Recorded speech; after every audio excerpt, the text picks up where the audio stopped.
Finance Committee, who were recently appointed by John Curlin. On my right, we have Anita Tonini, and on my left, I have Elaine Consalvo. So I'd like to have each of you just give a short little brief description of your qualifications and so on. Thank you. To take the microphone. Right. I have over 20 years' experience as a senior financial executive, primarily, well, both large multinational public companies as well as venture-backed small companies. Okay, thank you. Elaine? Just pull it right towards you. That's good. I have over 24 years' experience in the federal government. I work for the Department of Defense, mainly the Defense Contractor Audit Agency, and I was a senior auditor there for over 24 years. Okay, thank you very much. Okay, the next order of business is we'd like to approve the minutes of June 25th. Has everybody read the minutes? Are there any changes to be made? I have one, Okay, actually two small changes. One, on page 2, I believe, of the minutes, it's in the description of the payroll issue, and it says the word an employee option, but it's really a system-wide option. And the other edit is on page 3, I believe, and it's when we're discussing all the extra work that both the town and the school department had to go through to resolve the payroll issue, and it's basically talking about Darlene. I know that she was the leader on that, but also it was in conjunction with the school department employees, so I think it should be noted that the school department employees were involved in the work to resolve that issue. any other changes? Okay. All in favor? Do we have a motion on the table? Motion on the table to approve. The motion, Second? okay. All in favor? Aye. Opposed? Abstain. I wasn't here. So we have 3 abstentions then, okay, fine. Who was first? Were you there first? You just did second? Yeah, Yes. I yeah, seconded. Yep. Jim, You the had motion, he seconded, right. I believe you brought the motion and I I seconded. brought the motion, he seconded, right, okay.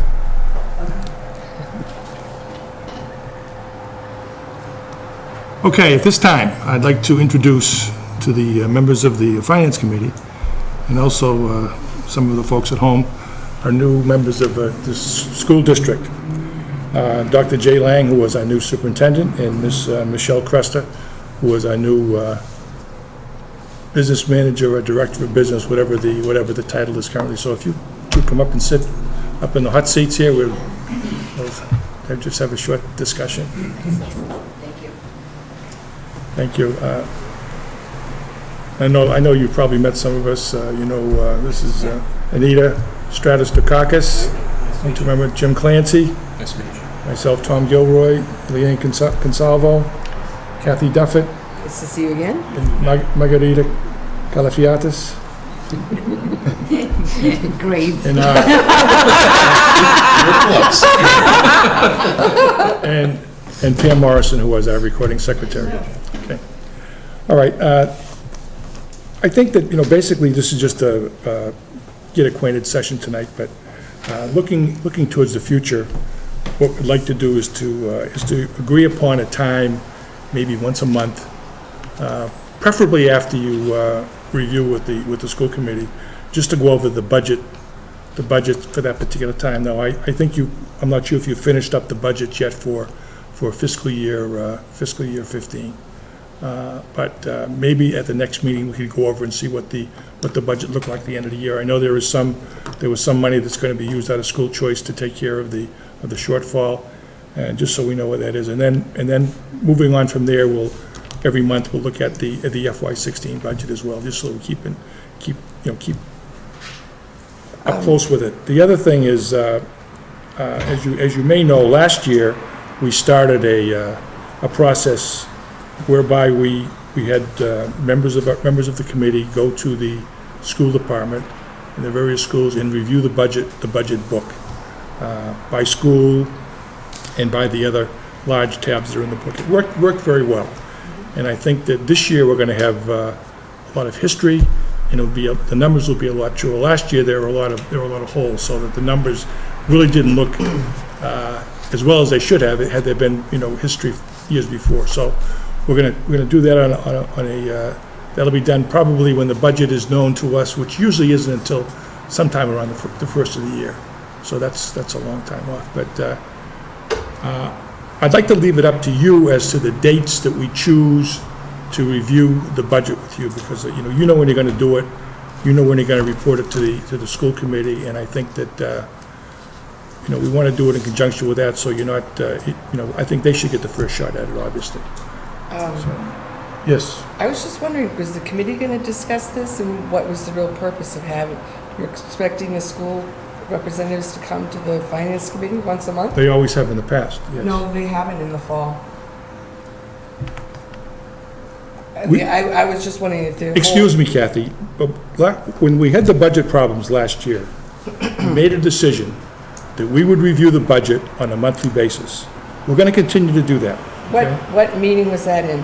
What meeting did we vote to do that? I don't want to have a disagreement, I'm just asking. Well, you are having a disagreement. Okay, fine. Is there any reason why we shouldn't do it? Do they do it to the school committee every month? Okay, excuse me, Tom, point of order.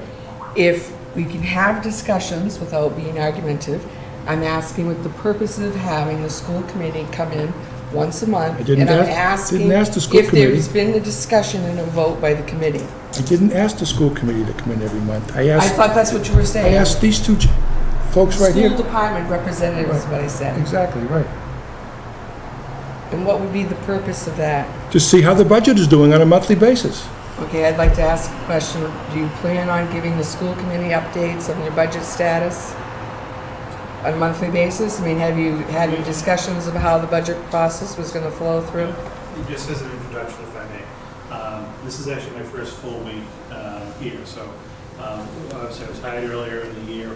July was a split month for me. I was starting to transition the district a little bit, and then just this week began full-time. So I actually am going to be having over the course of the next month or so, there's not a lot of activity financially because the school year hasn't started. We're going to have our first set of, say, finance subcommittee meetings on the school side. Michelle and I will be taking a look at the budget and looking at kind of planning going forward. I haven't met with the school, with the finance subcommittee or the full school committee to even kind of lay out what their expectations of us are as far as monthly reporting and quarterly reporting. I'm certainly willing to come to the board whenever we agree it makes sense. I honestly don't know at this point, because I haven't talked to the school committee yet, what their expectations are going to be. I know, I'm sure certainly in the next couple of weeks, the fiscal 15 books will close, and I would imagine the next time we meet, it'll be monthly at the end of. Probably in September sometime. Okay, at the end of August or September. I anticipated coming to do kind of a year-end, kind Sure. of closing with you. Right. Maybe at that point, Right. we could talk about what the expectations of the school committee were on us, and what reports we were going to be preparing for them anyway, and see if it would coincide with the schedule that this group would be looking. And would you object to, because in the past, the finance committee liaison to the school committee did attend your finance subcommittee member meetings? Would that be okay if someone from the finance committee continued to attend your subcommittee meetings?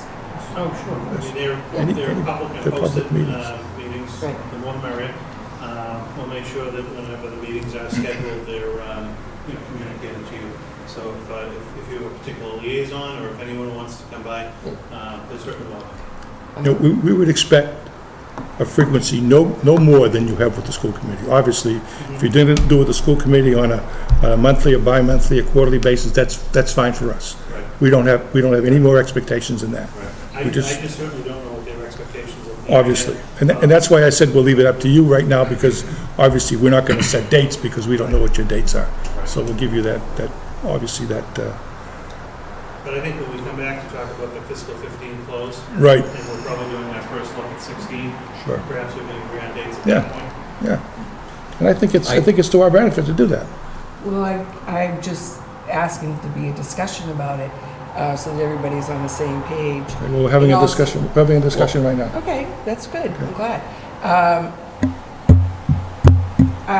But when you did say, I just want to clarify very specifically, that the finance committees has not had the school committee in monthly on a basis, and also in history of the last 14 years, the school committee has only come, we've had the tri-board meetings, when everybody gets together and discusses the issues together, and then when their budget is reviewed.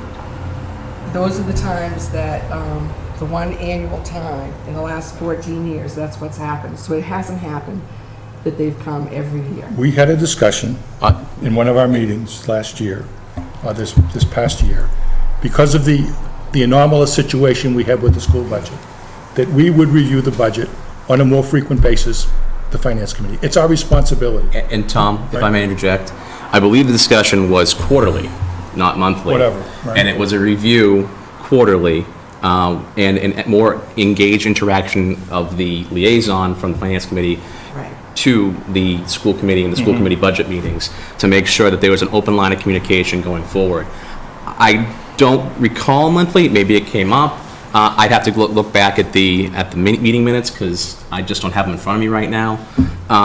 But I do know there was going to be more interaction, and because of what happened last year. 'Cause there was none. But there needs to be an also recognition that there is a new slate in. We have two new members ourselves, and we're going to have to make sure that our liaison assignments are correct and updated and accurate as well, to make sure everyone knows who's seeing what, who's going where, and when. So that discussion, I think, needs to happen.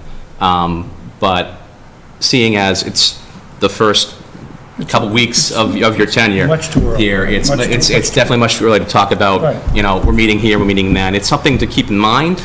Just And opening the conversation. it's- that's all. Yeah, and I think that's a good thing to Right. talk about, to look forward and to plan for going ahead, because we've talked about doing it with both school districts, not just with Right, Chelmsford, but also right, with right. Neshoba. Exactly, right, yeah, okay. Okay, very I good. know that in particular, I'd be interested in hearing how the end-of-year process is going and what the timeline for that is, and is there any updates on that end of year? Reconciliation process is underway right now, working with the town. The town and the school both anticipate town books closed. Hopefully by the end of next week is our a date that we're aiming for. After that, we'll remember our Sure. focus.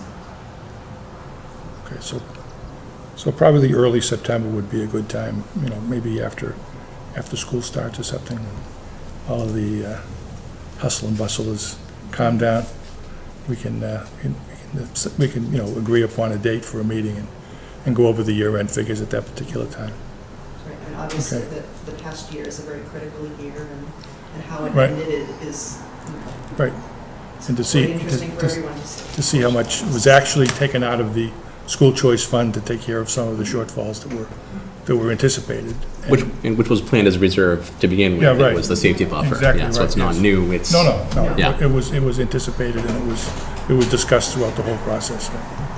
Okay, very good. So, I don't know if, I'm not sure if Barbara knows if there have been any discussions within the school committee or Al about a tri-board meeting.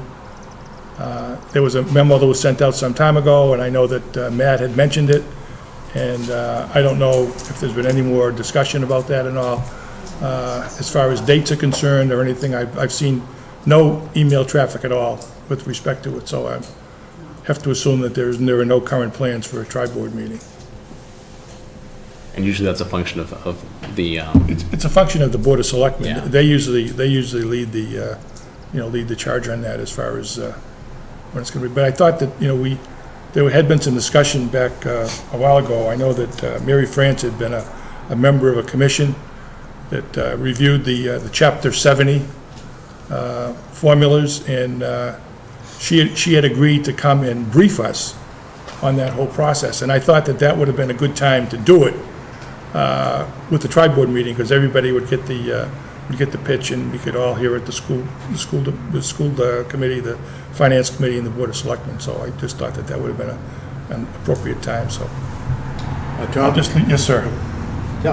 just a curiosity, if I happen to be reading the charter, of the town charter, and in there it says that the school committee will meet with the selectmen, and that the finance committee attends as an advisory capacity. It's not an equal partner of the three. We're advisory only.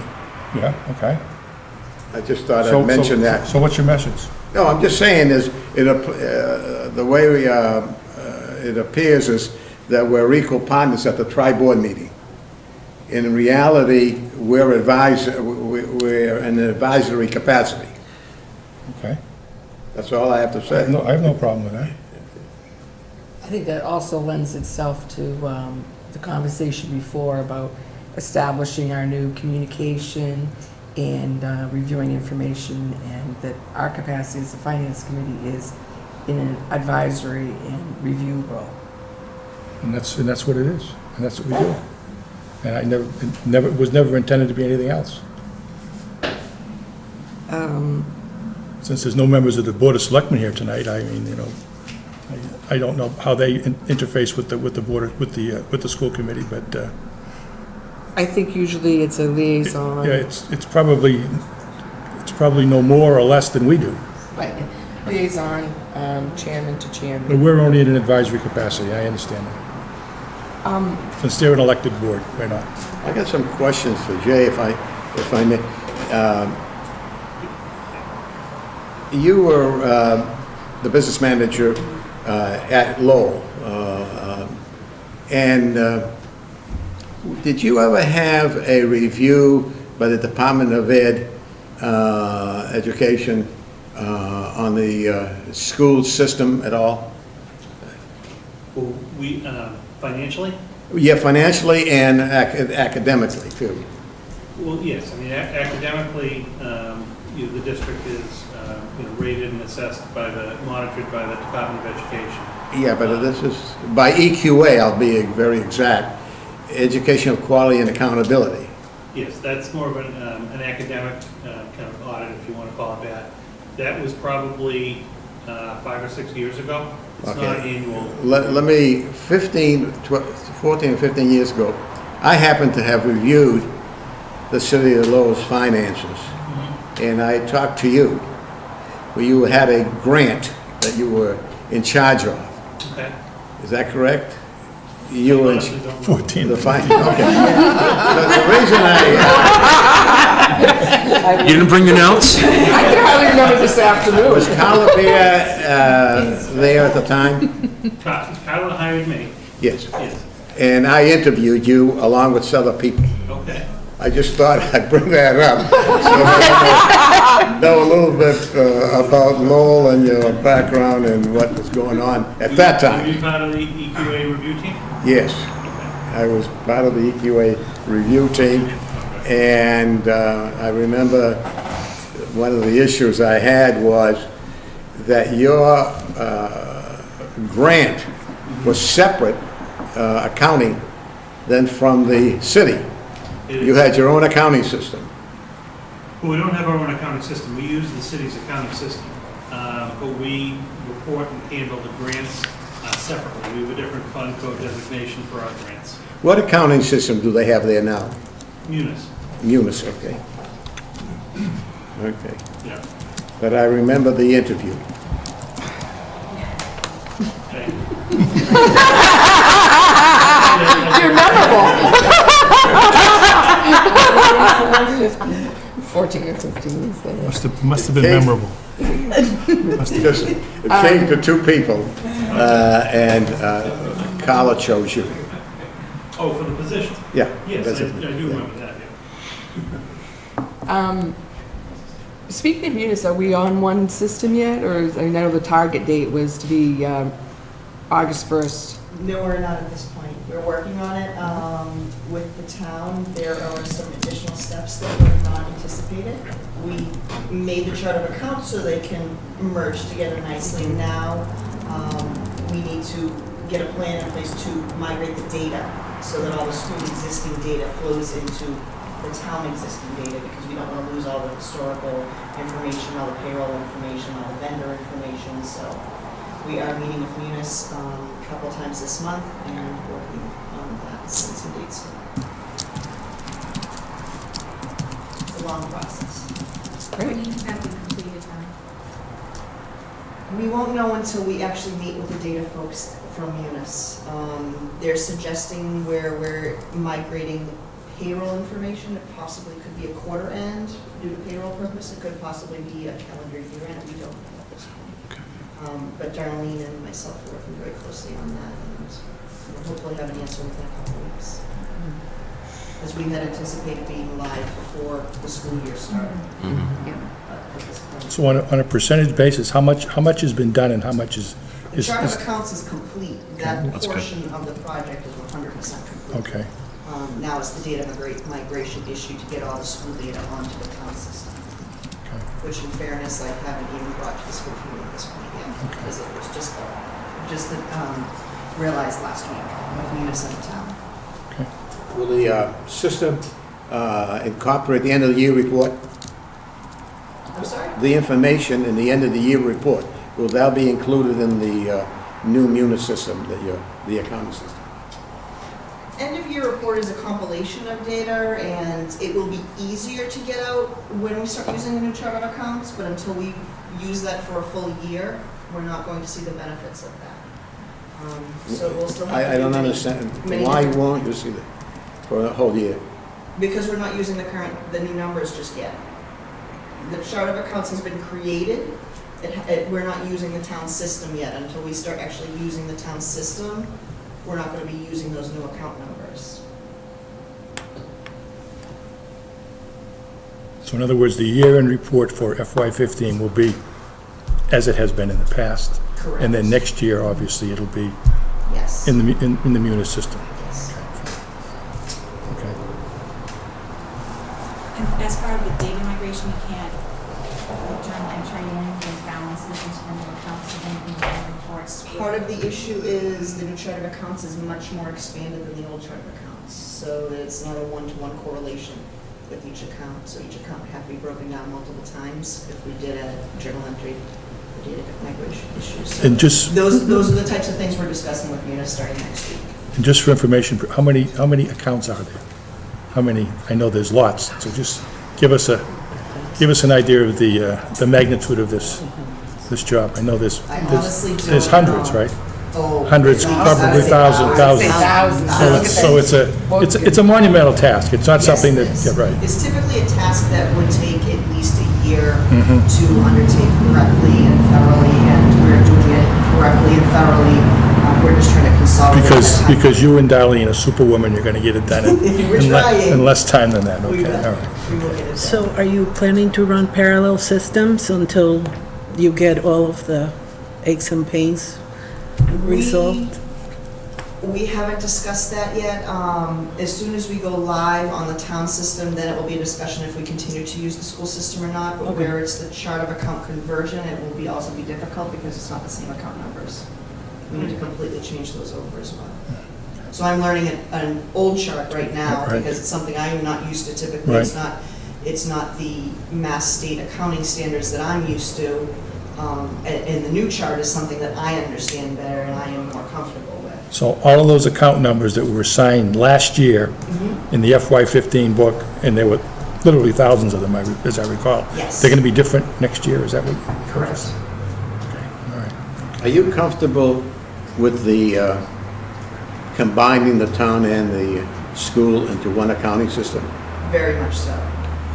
When I had first read about the issue of having two separate accounting systems, which I have worked with in the past, not on the school side, I was on the town side at the time, it is a monumental task to keep those two systems in balance. And obviously, that is what you guys encountered here, and it did not work very well. So to combine those two systems will solve a lot of issues, a lot of reconciliation issues, a lot of timing issues, and it really is just a much more streamlined process. And the accounting reports will become from the town? Yes, well, from the town and, either one of us can run, Well, it's the but- same information, the same numbers, there will be no questions if we're in balance or not. Just from my perspective, that's all I'm used to. Yes. I've always run the city and town, the city and schools from 1 degree It makes total sense. They have to be in the same system. In your case, in Lowell, was the auditor in charge of the finances and had the final say? The auditor? The auditor's office functions as an independent office, and both the city and the school department technically is a department of the city, so all departments' budgets are monitored and controlled through the city auditor office. But we all use the same version of Munis. We can all run reports on each other's funds, and it just streamlines things. I remember that because I had Yes, many discussions with him. 15 years ago. It's nice to be remembered, isn't it? Any more questions for Dr. Lang or Ms. Crester? I do have a detailed question about, Go right ahead. but I guess that would come out when we go over the end of year, whenever that is established. We wanted to know how the adjustments for severance affected your budgeting going forward. In what accounts that amount was applied to, and if you had to make any changes, significant changes to the services based on that expenditure. But I don't know if that's a detailed question, and I think it is in everyone's mind, about the adjustments. Yeah, we'll be happy to report back to you and answer the next time we meet. It's my understanding it's happening within the current fiscal year. It's not, it didn't occur in the last fiscal year, so we can provide a response to you the next time we meet. So it's going to affect 16, not 15. Now, why is that? It wasn't Right. enough accepted in 15 and the amount was determinable, so I know the guidance. Why don't you pull that microphone? I honestly don't 100%, I don't have an idea up on the situation, but the severance happened in 16. Yeah, but usually when it's based off, if you look under the guidance, and I think it's 47, double check. You look at when it was accepted, and whether or not you can estimate the amount. If you have those two figures, you can report them in the prior year. But, I think you can report them. well, you can encumber them in that year so they don't affect your 16 budget.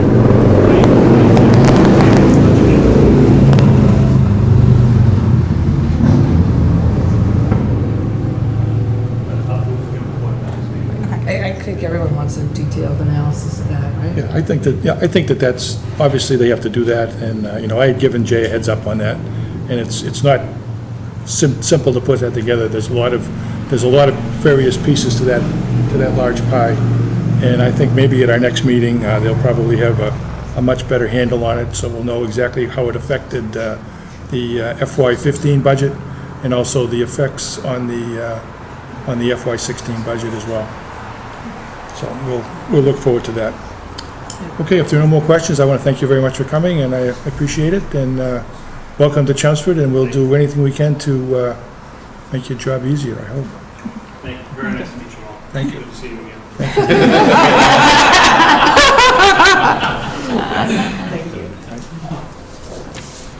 Paul, you're going to give us a little briefing on the bond sale? You mentioned that in an email, so. You want that right now? Before I adjourn, yeah. I didn't know what you had next on your. No, we're going to look at, meetings, dates for coming up next, but. Why don't we do that first? Okay, all right, okay, let's look at the calendar for September.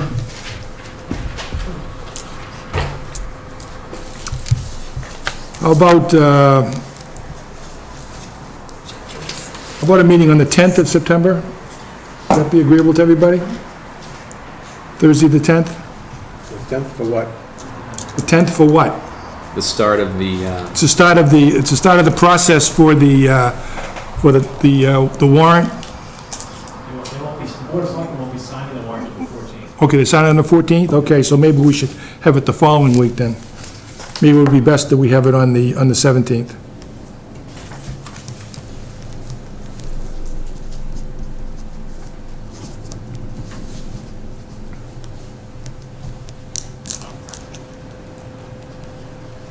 And perhaps at that meeting on the 17th, Jay and Michelle, if you have those numbers available at that time for the cost associated with the with the terminations and so for last year, maybe we could see those at that particular time. Are you in August or September at this point? I'm in September. September September 17th? 17th. You probably have Colleen come in that night as well. Yeah. Right. And then we report on that one. Yeah, That would be right. fantastic. Yeah, okay, good, good.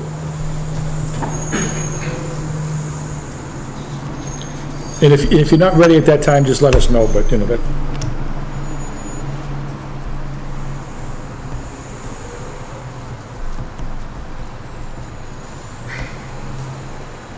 Then October, pardon me? more meetings in October. Okay, and then we have to, let's see, we gotta, Probably 24th. we have to make recommendations for the warrant, and that should be done on the 24th, that would be the following week. Just as, Tom, it's fine, but just a reminder that the third Thursday of the month, I cannot attend the meeting because of a prior commitments that I have from another board. Okay, well, all right. It's But okay. it's not for me to, you don't have to change Okay. anything. I think the only problem is because the selectmen are meeting and voting on the Yeah, 14th, we should meet this, we should meet that same week. and that's the 17th, and Right. then the 24th is right after, we need to vote, Yeah. because the book is due the 1st, which is the following Thursday. Right, So we've got a truncated schedule here. yep, exactly.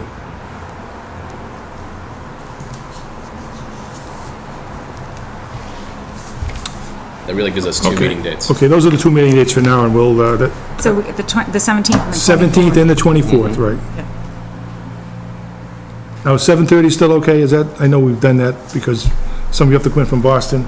I know Jim has to, so we'll keep it at 7:30. Does 9 work? Does not work. Only if we get a cocktail. Okay, we'll keep it at 7:30. That's fine with me. Bowl of wines. Okay. All right, you all set, Paul? Yeah, I'm all set. Okay.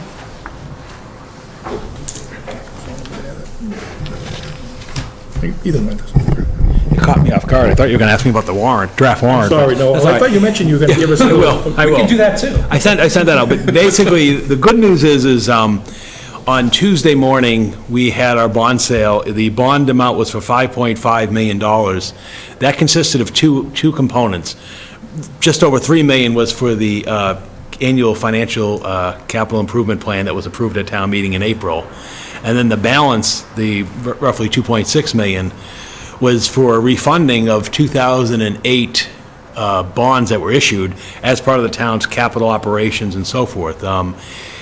As many of you are familiar with municipal finance, when a town reissues debt and does a refinancing, unlike a homeowner who has the option of extending the debt period, under Massachusetts general laws, towns do not have that option. So in essence, when we do a refunding, I just want to make it clear, we don't extend the debt payment period. So basically, it's a refunding with better interest rates for the same period of debt that's remaining. And obviously, the initial bonds have periods of when they're callable and so forth. The good news is we're always periodically reviewing our portfolio of debt to find out when there may be opportunities of refinancing. This is probably the last one we'll see for refunding because we're now at 2008, and if you go back with the recession and the reduction of interest rates and so forth, that really is when you sort of hit the bottom. And as you know, some of you have been on the committee for a few years, we before have reissued earlier debt when the opportunity arose. So basically, we were watching this one for about a 6-month period, knowing that the Fed was going to raise interest rates, what the markets were going to do, and were we going to have an opportunity to refund. The good news is it did come together. And in fact, by refunding the debt, we're able to save a present value of just over $170,000 to the community by that refunding. And so on Monday evening, the Board of Selectmen will be presented with the actual, motion and coupons and so forth, and then the money will be wired to the town and then put in the accounts, the following Thursday. The good news is, in terms of an interest rate, just to let people know, remember, a municipality borrows at a tax-exempt rate. So we're borrowing, for periods of roughly 10, 15 years, depending upon which portion of the note.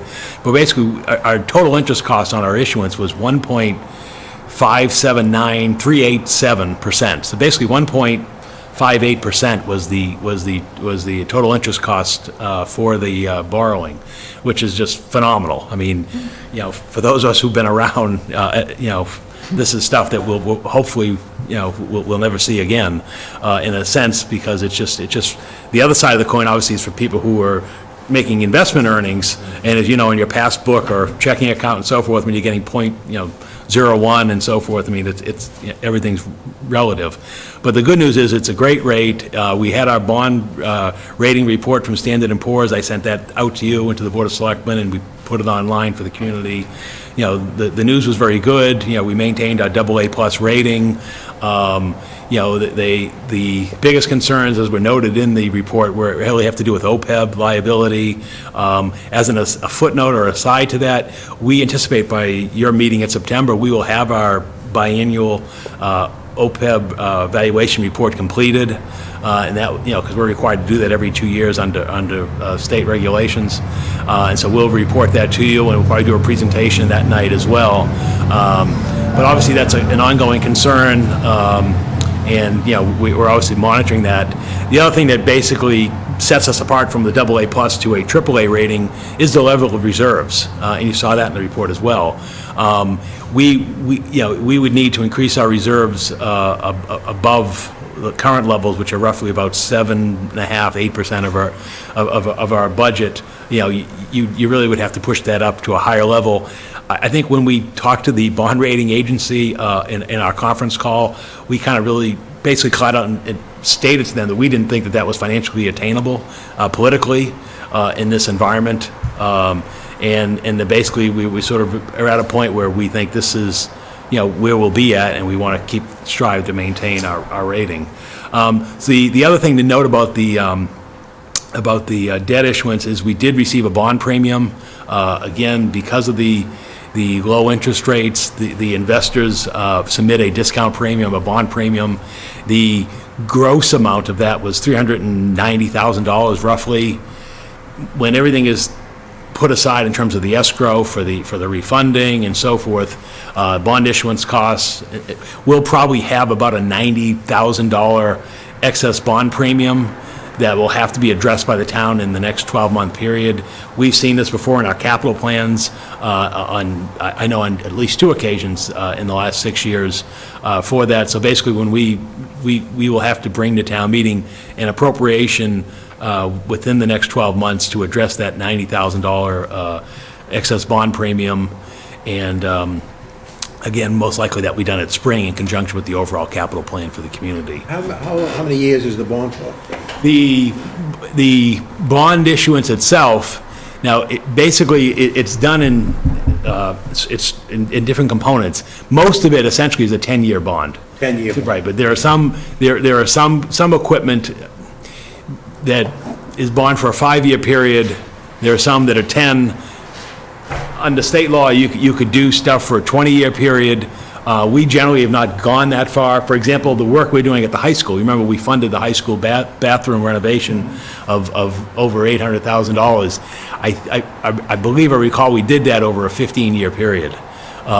Most things like capital equipment, trucks and so forth, small vehicles, that's done over a 5-year period, and then typical things are a 10-year period.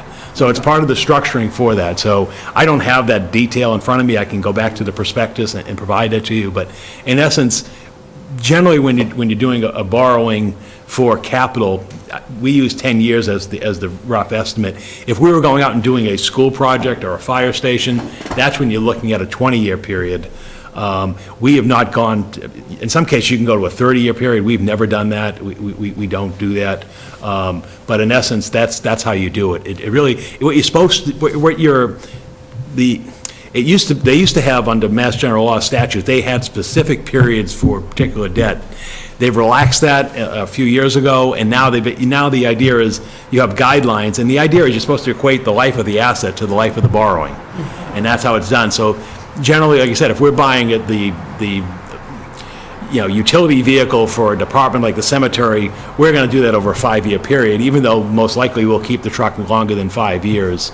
Again, if we're doing something like the bathrooms at the high school, again, we're replacing 40-year-old bathrooms at the high school. we'll do that over a 15-year period. Most other things, are done over a 10-year period, but something like the security cameras, we'll do over a 5-year period. Certainly computers, if you're doing that type of components like we're doing, we'll do that over a 5-year period. But general assets, like we're doing that mid-size excavator, that'd be a 10-year piece of equipment. So that's how we do it. And basically, John has to provide, as finance director, he has to provide them with the breakdown of what is being funded, and they review that, obviously, and then they structure the debt that way. And then, as you saw in the prospectus, they submit their detailed bids, and you can see they round out to several decimal points. But the real cost is really the true interest cost is how it's calculated, and that becomes the low bidder. But the good news is we had 8 bidders for this bond sale, and the closest to the 1.58 true interest cost was 1.59. So obviously, and then the next one was 1.60. So obviously, that gave us a reflection of the market. We did have an outlier of 2.43. That's surprising. Which was surprising, and sort of like a throwaway. But the bottom line is it was a very favorable market. It was a good time to go. And at this point, as we look forward, because that was part of it as well, they always want to know what your plan is going forward. We basically inform them and others that we don't anticipate going back out to bond until next summer. We don't foresee anything, in terms of either refunding or new issuance until next summer as part of the capital plan. Yes, they'll be callable, but the point is, most of it is so short that you won't see it. Plus, also, the interest rate is so low. I mean, if we're refunding debt that's at 1.58%, that something significant will have had to have happened years from now, and we just don't foresee that. More likely, what we're starting to see is, we're starting to see a bit of a anticipated increase in interest rates probably by the end of this calendar year, although that may impact shorter-term borrowing. We're still seeing rather low long-term interest rates. Now, normally, the shorter the bond, like 5 or 10, the better the rates. Yes, normally. Normally, Right. But that's why sometimes you have good rates, because it's either a 5 or a 10. Right. But the other thing I just want to point out is also it's a tax exempt rate, and that's different. If that was a taxable rate, you'd be adding a higher interest cost. Are these the normal firms that submit bids? Yeah, these are the folks. I mean, when we go back, these are the type of companies. You've done business with the, Yep. with the winner before? Yep, exactly. These are the types of people that you see, your SunTrust, your Janney Montgomerys and so forth. It's basically people moving money out there, and it's very positive. So it was a good outcome. We're very pleased, and we'll be presenting that on Monday evening to the Board of Selectmen, and we'll go from there. Okay, thank you very much. Thank you. Appreciate it. Okay. Any other business? As Paul walks to the back of the room, Yeah, right, yes. is there anything that anyone wants to discuss on the draft warrant? The draft warrant. We have no numbers yet on them at all, right? No. No, and that's because Darlene hasn't closed the books. As Right. was noted earlier, we anticipate probably by the end of August, as was suggested, that we'll have a draft free cash number, and therefore then everything will fall into place. For example, just sort of to walk you through this, the reports of the town offices, as you know, that's a customary article. There's no financial involved with that. The E-rate will be the actual E-rate that was received this past year, and that we appropriate that to the school department as per our past practice. So that's a known number, and we'll have that number in a short period once the books are finally closed. Funding for collective bargaining agreements, as you know, that we still have not reached agreement with the 2 police unions. This is a placeholder. I don't foresee at this time that will be done by fall town meeting, but again, better to have it and not need it than to need it and not have it.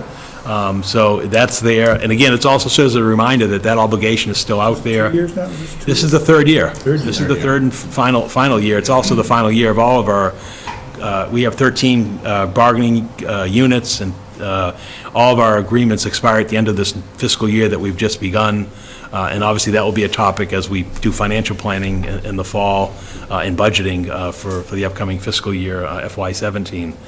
Last time we talked, you were heading into Boston, I know. Yeah, that got postponed. It did. The there are two unions. One is the police patrol union. The hearing for that arbitration session is like the third week of November.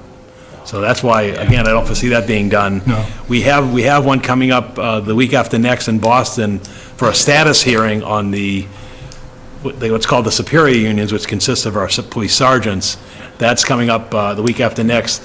That means they're behind the other group, so they don't even have a date for the arbitration. So my guess is barring a settlement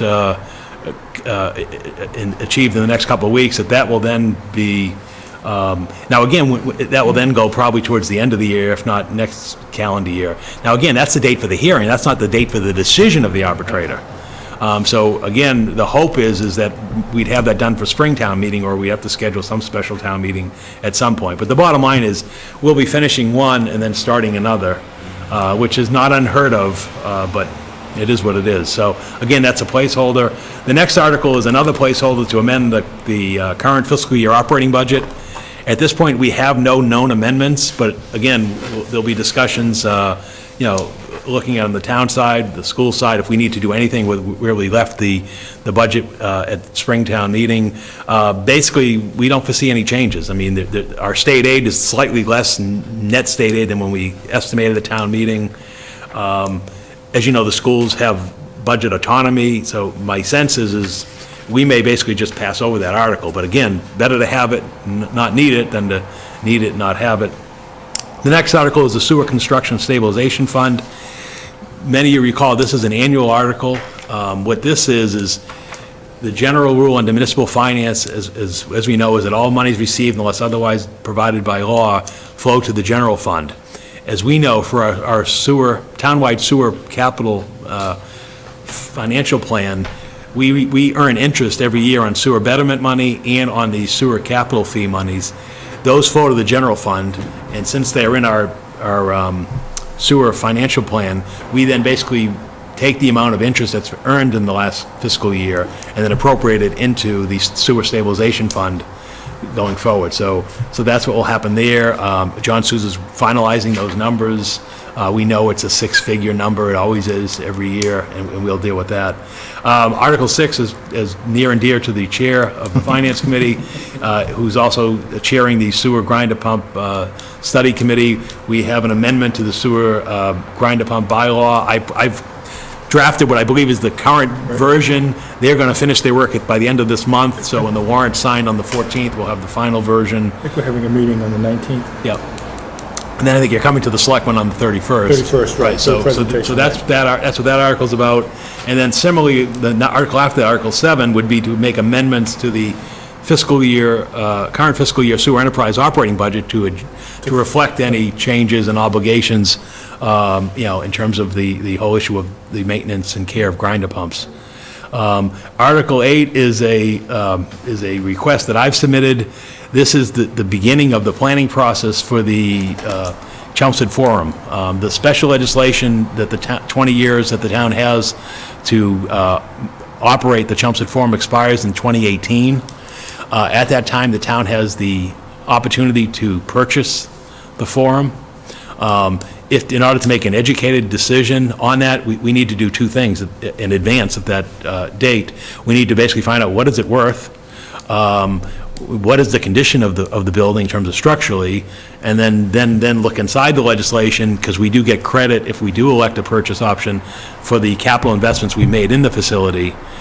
So I think by starting that now, we can then make an informed decision, because even though 2018 sounds far away, when we're at Springtown meeting, it'll be 2016, and we want to have a cohesive plan going into it in terms of where we're going. And as I said to the Board of Selectmen at a earlier meeting last month, the town really has three options. One is to exercise the right to purchase. The second option is to do nothing and let it go. Or the third is to perhaps seek additional legislation if they want to do something different than either of those two options. Because remember, the building and most of the parking area is in the town of Billerica. It's only where the buses are parked and the land behind that's part of Chelmsford. So, it is a bit of a unique asset to the community, and it's owned by the Commonwealth of Massachusetts, and hence that's why it's a special act of the legislature. The next article is another funding request, and this has to do with getting funds to discuss a feasibility study of the school department space needs. This comes out of the facilities subcommittee of the school department that's been meeting periodically. Obviously, we want to get Jay up to speed on where we're going, but at this point, we think it's prudent for two reasons. One is, let's get people aware that we do have to examine the space needs and condition, particularly of the modular units at the schools. We have modular units like at South Row that are a generation old, that we want to stay ahead of. None of us want to be here on some February day and say that, the unit has expired its useful life. Obviously, facilities, and Kathleen Canavy and Gary Perschetti are doing ongoing maintenance, including work even done this summer to make sure that, the units operate properly. But it's really the bigger issue, looking at what are our space needs, what are our facilities needs. Obviously, it interacts with issues such as full-day kindergarten. It interacts with, science labs at the middle schools and so forth. So it's time to begin the process, and where this leads, there are a variety of paths that it could go down. It could go to shorter-term issues. It could go towards an MSBA project, if that's ultimately, what best serves the community. But again, we're thinking that this is a multi-year process. We should start that examination at this point in time. So at this point, we don't even have a dollar amount. We haven't even, but we will gather again and meet again and have something for you in September. The next article is the General Stabilization Fund. As you know, we are going to finish the year with a general fund, undesignated fund balance somewhere in the neighborhood of $1.2 million. As you know, at Springtown meeting, we withdrew $500,000 from the stabilization fund with the intent to replenish that at Fall Town meeting. That's what this article is for. We also have other financial obligations, such as a snow and ice deficit, that, again, we would act upon at this town meeting, and that may be what's done under Article 4, in terms of the operating budget, is to fund the snow and ice deficit. So when you start looking at 1.2 million, you start looking at $500,000 away from stabilization fund, you look at snow and ice deficit, and then you also look at the fact that some of that free cash is going to go into that sewer construction stabilization fund because it's interest earnings on that project. There may not be a whole lot of left money lying around afterwards, but again, we won't know until the numbers are And the complete. snow and ice deficit is what, 600? Yeah, it's around 600, but remember, we're getting some money back from FEMA. Yep. And then also the governor at the end of the year is submitting a supplemental state budget request, which hasn't been filed yet or acted upon, he's proposing to provide some relief to cities and towns on snow and ice costs. I think it's $25 million statewide.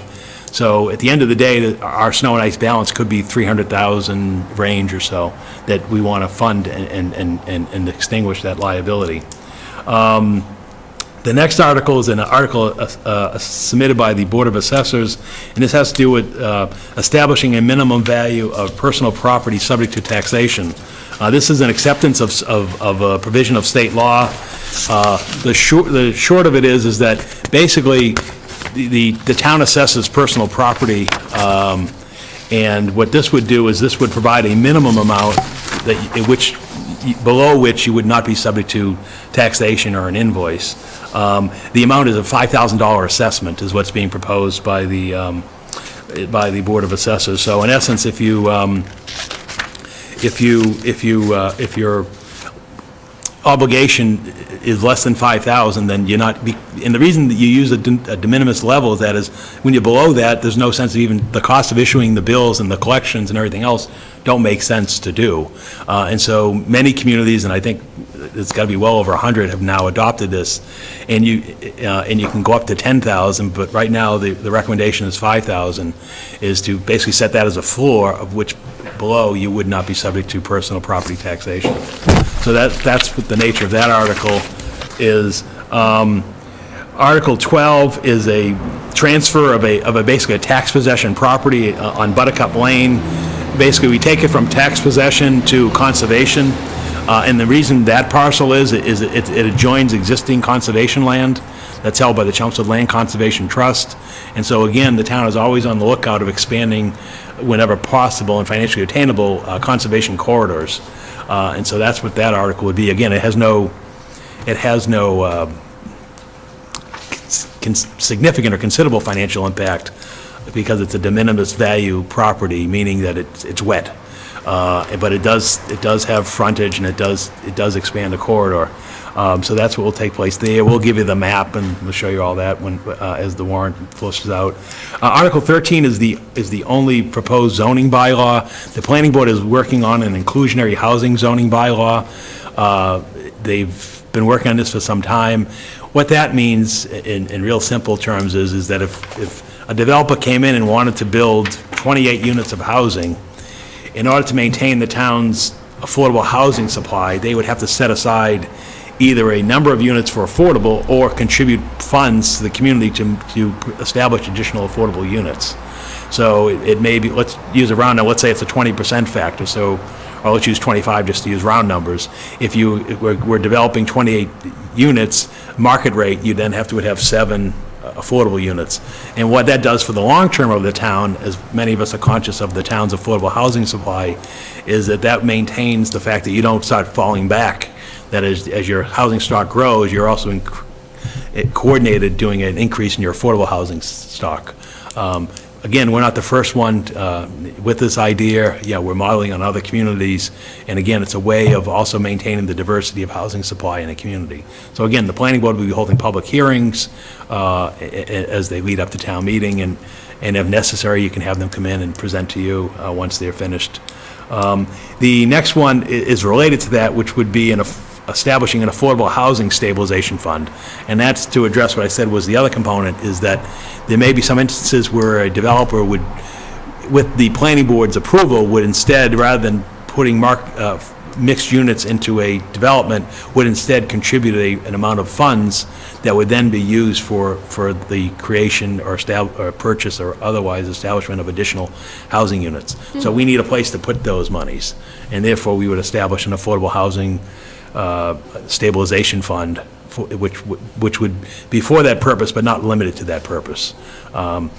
The final 2 articles are community preservation articles. One is to provide the funding to implement the Oak Hill Conservation Land. That will be, the land under the previous town meeting vote will be converting over to the conservation upon the acceptance of the plan. They've reported to the Board of Selectmen, the chair of that committee reported to the board last month. They are in essence completing their work.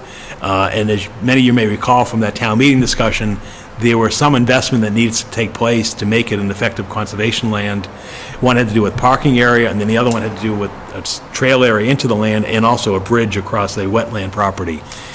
Again, we're not talking 6 figures here. We're probably talking somewhere in the $40,000 range or so forth. So again, they'll be going to the Community Preservation Fund for that.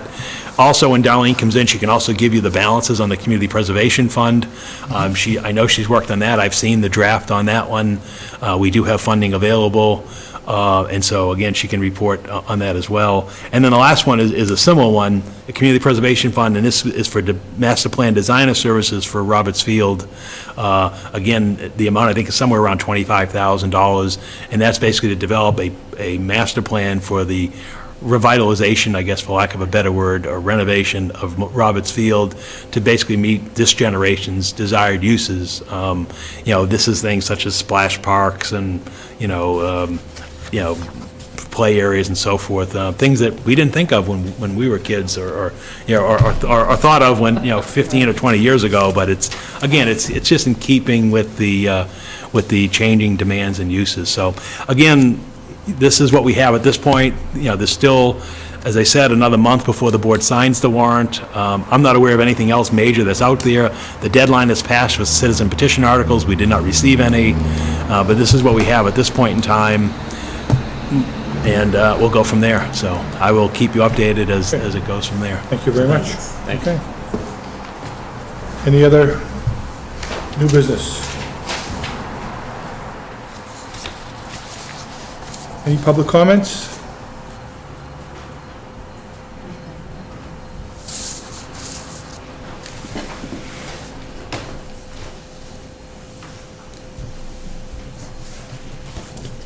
microphone over there, Mary.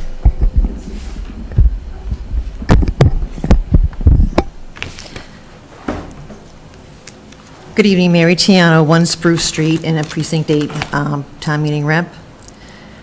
Your chairman made the following statement under his chairman's title at the June 23rd school committee meeting during public input. It's always been the practice that we, meaning the finance committee, have looked at the budget, meaning the school budget, the final week of the fiscal year. His statement has been reported in the news media, and he has commented on social media. The chairman's statement is false. I reviewed the Finance Committee meeting minutes for June 2012, 2013, and 2014. During June 2012, the Finance Committee did not meet. During June 2013, the Finance Committee did not meet. During June 2014, the Finance Committee did meet, however, its meeting involved a discussion of efficiencies, tax revenue, and other revenue. The attendees other than the Finance Committee members were Paul Cohen, John Souza, and Janet Askenberg. There was no end of fiscal year discussion. There was no one from the school department or the school committee in attendance. During the past 3 fiscal year ends, the Finance Committee did not meet with the school department or discuss their budget. To further review the validity or lack thereof of your chairman's statement, I wanted to review meeting minutes before 2012. I was unable to locate them online, so I contacted multi-term, highly respected former finance member, Mary Franz. Mary let me know that she has a copy of all Finance Committee minutes from 2004 through her end of tenure in 2013, which she reviewed. Per Mary, at no time while I was on the FinCom did we meet with the school department at the end of the fiscal year. I would note also that we did not meet regularly at the end of the year with anyone on the town side regarding the town or overall budget. Your chairman has made false statement against the school department in a damaging and inflammatory way based on falsehood. I request this committee review its historical data to determine if it has or has not been the practice of the Finance Committee to look at the school department's budget the final week of the fiscal year. If you find has not been the practice of your committee to do so, I further request that the committee release a public retraction of the false statement and clarify for the community the facts. I have formalized my request and signed it and will hand it to your secretary for the record. I look forward to your response. Thank you for your time and consideration.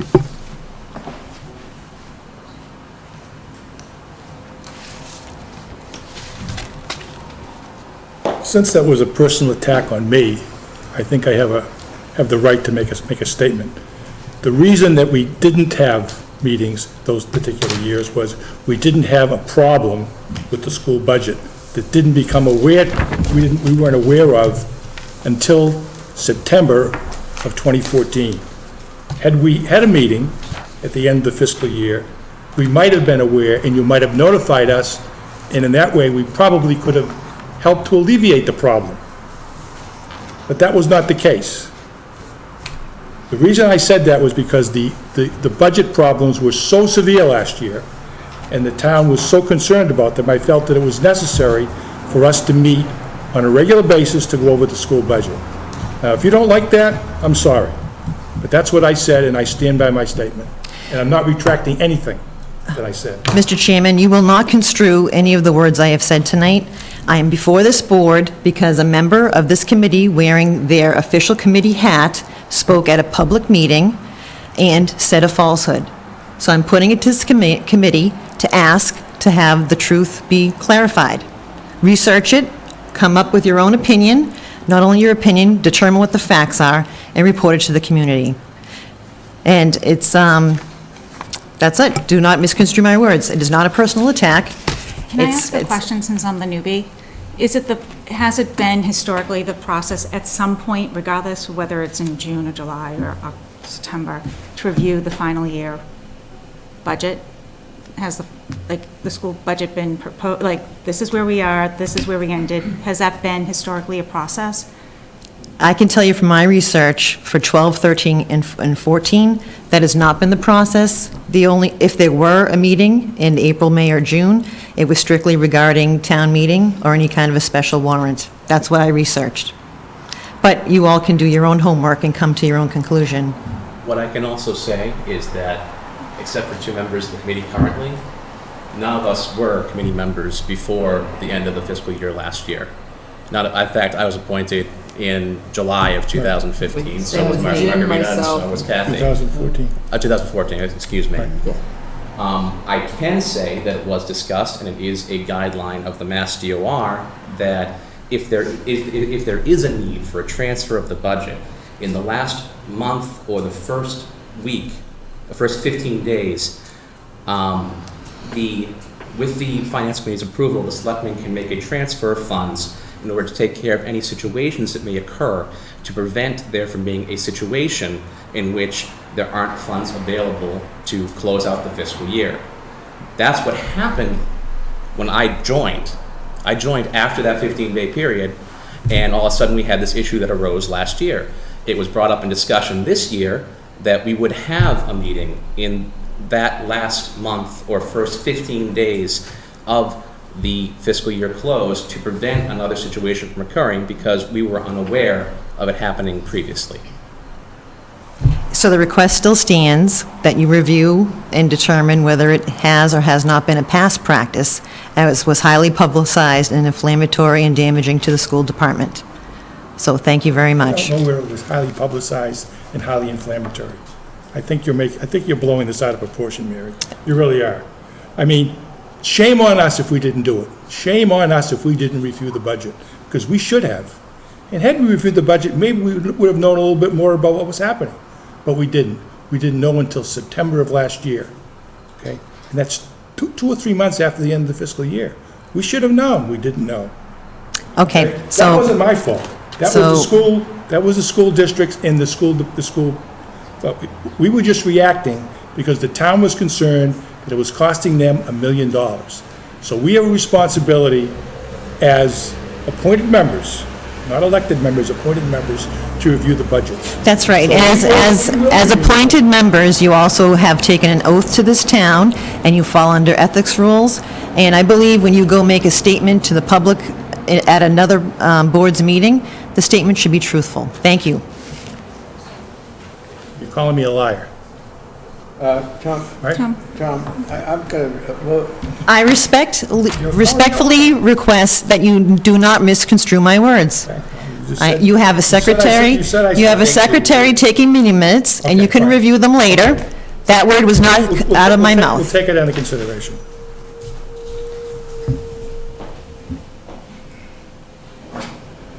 Any more comments from the,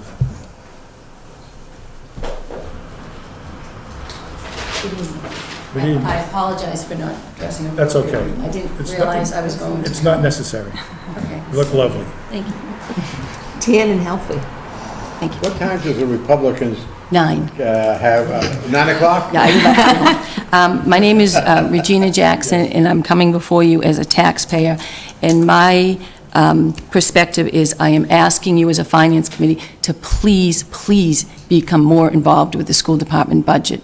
I have I have many, many, many concerns, and hopefully as we go forward, things will get better.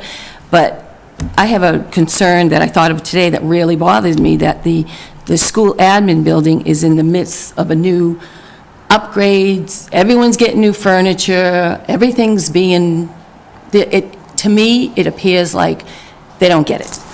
They're spending money to spend money, it's our money, it doesn't seem to be a real need, it just seems to be, let's all get new furniture. I don't know the cost, it could be thousands, it could be tens of thousands of dollars, it's taxpayer money. I am never going to get an answer. I have gone before the school committee many, many, many, many times. I've asked very specific questions. I have never gotten an answer that involves a dollar amount, ever. So I am coming to you as a finance committee to please find out some information. Please, when you do the end of the year closeout with the new superintendent and Michelle, that you ask that question, how much did this upgrade cost? How much did it cost us to do this now? And actually, if you could find out if this was just a matter of, let's spend all the money before the fiscal year ends, because that sure is, to me, that's what it smells like. let's spend it all, let's buy everybody new furniture, and then we'll move on. And it's upsetting. Why doesn't the school committee give you an answer? I have no idea. Can we ask I don't, I'm... Chairman, why doesn't she get an answer to her questions? It's difficult for me to make a generalization, I can't hear you, I'm sorry. It's difficult for me to make a general statement on that. I'm glad to go over, How does a person... in some cases, we have the information. Plus, the format, is to take the question at the meeting and to follow up. And if we haven't done that, then I need to have that sweeper back to it. And we didn't purposely not respond to Mrs. Jackson. Why doesn't the committee give answers at the committee meetings when somebody has a question? I don't understand why... Because many times, we're going to sit there and not be prepared if we don't know what's coming out of Well, the you book. tell them you're not prepared, you'll get back to them. Well, that doesn't, okay, well, it doesn't give her the answer, I can do that. I'll do that. I think when a person comes to the school committee meeting, they ought to get an answer. Yes, I don't have the answer, or yes, I do have the answer. Okay. It's not very satisfying to say time and time again, we don't have the answer, because we're sitting there not knowing it's coming. If we knew what was coming, we'd have the answer. I mean, I can't say any more than that. What would be useful, though, is to have an open item list and just quickly at the next school committee go, hey, these 3 things or these 4 things were brought up at the last school committee, even if they're not, Sure. the people are not present, because some of them may be watching from home or, will. That's a good suggestion. We have a carryover section in terms of action items. But just kind of. Business related to the questions, but there's no problem doing it. Yeah, like these are, Regina Jackson asked this question on this date, Regina, whether you're here or not, this is the answer. Take 2 minutes, just boom, boom, boom. So at least when people feel like they're asking their questions in the beginning of the meeting, and you don't have the answer, you are taking it seriously. I would just like to add that if you talk to the people from the media, they call me all day, all night, and I've responded to virtually everything except things that I can't talk about. So, personally, I'm making a conscious effort to be as transparent as can be, and I think you'll see in recent things that have been done, talked with the superintendent, they've been conducting, interviews for the new principal of Center School, and they, from the beginning, they've involved large numbers of people, both from the staff and from the parents, and I think, you're going to see that same kind of openness continue. So we're consciously making an effort to be as transparent as we can be. I can't cite, the specific things that come forth that I haven't responded to, but I apologize if it's seemed that it's been conscious. It hasn't been a conscious thing not to respond. And I think more to answer your question, we discussed earlier how we discussed that both school districts, with the Chelmsford Public School System and also with the Sherwood Valley Technical High School, we plan on meeting biannually, quarterly as a group, but also we're going to be adjusting the liaison assignments because we have 2 new members of the Finance Committee to be more actively involved in things going forward. And we have the end of the year report in September. Okay. We'll specifically address the question of furniture. The total cost of the upgrades and furniture. Whether it was in the budget or not. And Well, the roof was part of the... no, I'm not talking about the roof, I'm talking That was part of- about that was part of big-time the capital. upgrades, and That was everybody the gets That was the furniture. capital budget. But you said Right. that there was a lot of new furniture. Okay. Yeah, Okay. and then I would also like, when you ask that question, to find out if it was, who authorized it? Was it right before the end of the fiscal year, just to get rid of the money? All right. Cool. Thank you, I do appreciate it. Okay, thank you. Thank you. And even like the control process, I'd like to understand the controls around it, right? Yeah, Of authorization, right, the exactly. matrix, who approves things. Okay, anything else? Anybody else have anything to say? Anybody else wants to get up and castigate me or something? Well, let me take an hour to do that. Okay, all right. We'll do that next time. The agenda. Okay, do I have a motion to adjourn? So moved. All in favor? Thank you very much for coming, and we'll see you all on the 17th.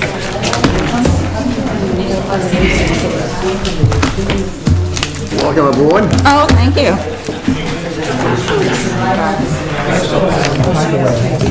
What did I say? Get 2 words. Gonna run for selectman or?